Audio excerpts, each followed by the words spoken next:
talk about a situation that is this massive, is China ready to take over that mantle? There was a very distinct and clear jostling for position when it was between Britain and America, but now with China and the US, are they saying, look, if this is what power means, we don't want it, we're quite happy to be where we are? Well, I think that the Chinese political position over the past 20 years and certainly over the past decade has very much been, we're concentrating on our own domestic issues.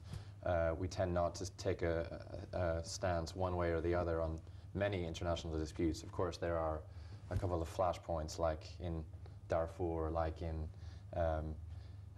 well, the Tibet crisis, of course, which is a lot closer to home. And I certainly don't see, diplomatically anyway, that the Chinese will step into the United States' position. But I have to come back to the point that was raised before about, the United States economy being on the verge of a cliff, about to go off the cliff. I just don't see that that's true.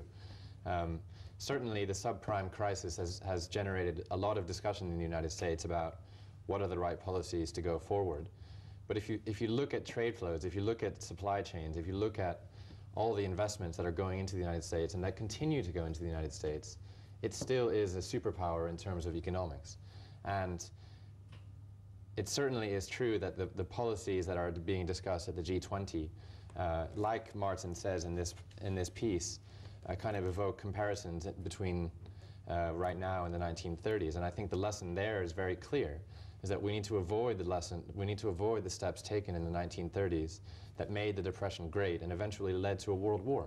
And of course, part of this, the phrase coined, I'm not quite sure if I should give it